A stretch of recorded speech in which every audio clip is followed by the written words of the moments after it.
And for our United Way Spotlight of the Week, we have the Food Sharing Project. I'm joined by Andy Mills, Executive Director, and Brenda Moore, who is a board member. Welcome, folks. Glad you could join us today.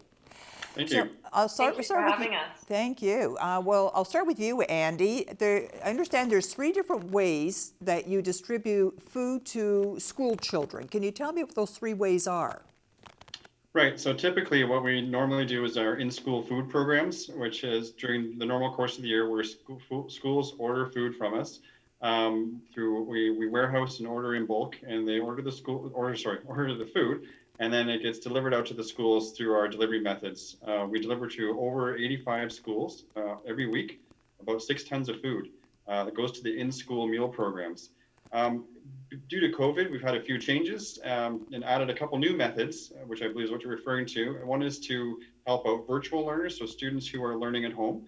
I've talked to schools and got referrals for those types of school students who are learning from home, and sending them grocery gift cards and vouchers for particular staple food items.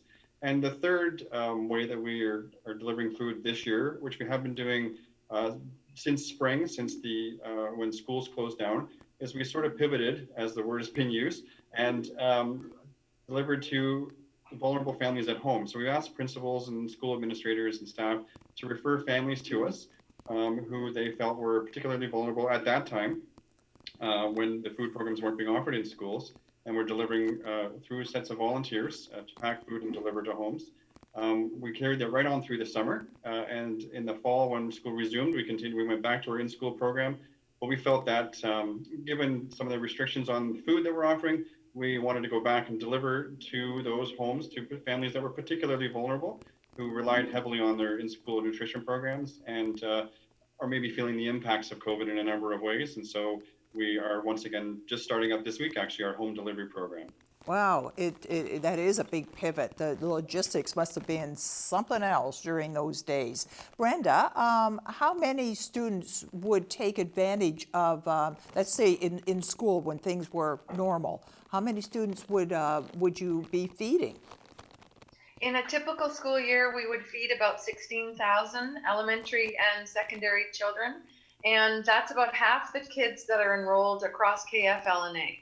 Well, but half the people in Kingston are not poverty stricken, are not vulnerable. So, so these are a lot of kids who it's not about money, time strap perhaps, or what seems to be the reason why they're using this? There are a lot of reasons. Actually, in Kingston, in KFLNA, 1 in 8 families deals with food insecurity on a regular basis, which is sometimes a surprising statistic for people to hear. You don't think about there being that many people who are struggling, but there are a lot of families who are working 2 and 3 precariously employed jobs where they're making minimum wage and they're trying to make ends meet. And if we can feed their children at school, then they can use what limited income that they have to pay the rent and the hydro and put gas in the car to get to work. That's a good point. So as educators, we don't ask any questions about why kids are hungry at school, because we know that there's really no point in trying to teach a hungry child. They're not going to concentrate well. They're not going to solve problems well. They're not going to be as engaged in their learning. And as a retired principal, I can tell you they're not going to do well in the schoolyard either. Well, you know what? When I'm hungry, I get a little cranky too, and I can imagine kids if half the classroom is not eaten, then they're going to be cranky. I can imagine what that must be like for the teachers. But talk about some of the food items. So they come into school and they have like a grab and go, I think you said was one project. Another is they have a sit down breakfast. What are some of the food items that you would serve to them?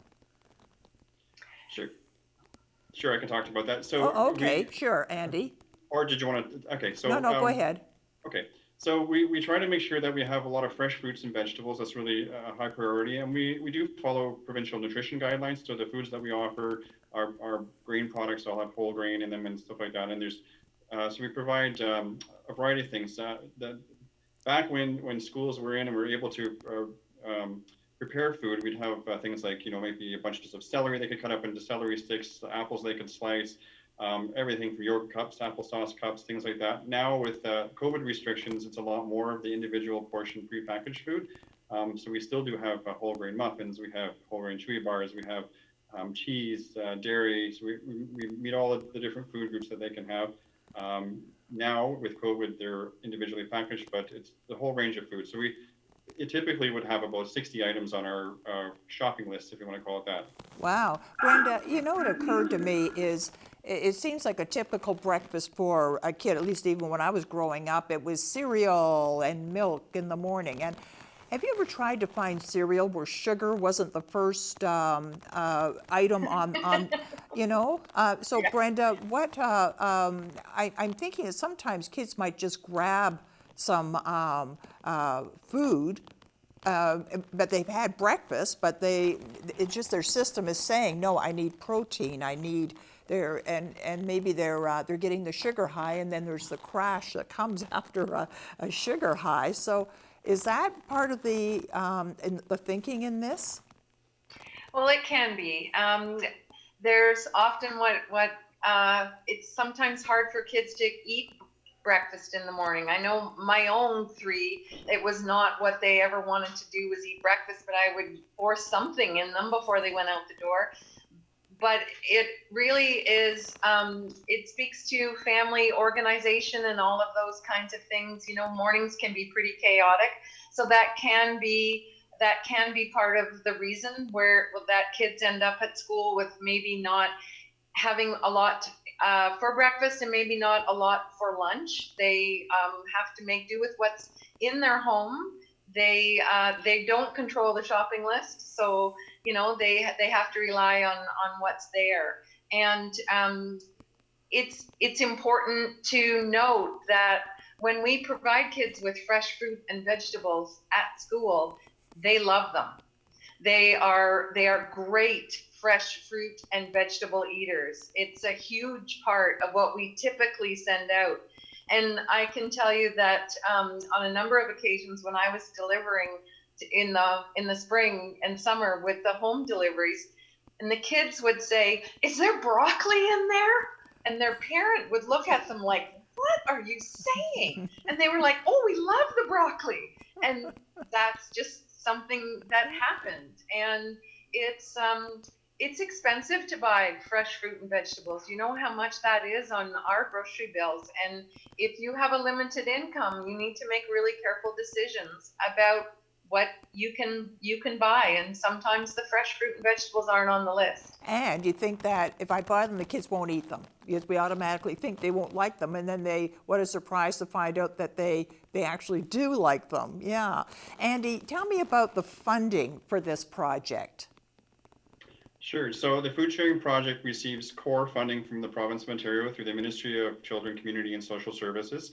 So that's sort of our core funding, which is about half of the food that we purchase comes from that. We also receive funding from some national foundations, food-related foundations like Breakfast Club of Canada, President's Choice Children's Charity, Grocery Foundation, which account for part of that funding, as well as funding from donors and foundations. And of course, United Way is a big annual supporter of us, which is terrific. Really helps us. That money goes straight to food, which is terrific. And like I mentioned, donations and so on. The home delivery program sort of falls outside of our typical mandate, so it's not funded by the province or those national foundations. So that's where we look to work with partners who contribute both funding and volunteers to support it, and we seek other funding and donations for that. It's a wonderful project, and I wish they'd had that when I was in school. It sounds great. Thank you so much for being with us today, and continued good luck. Thank you. Thank you so much for having us.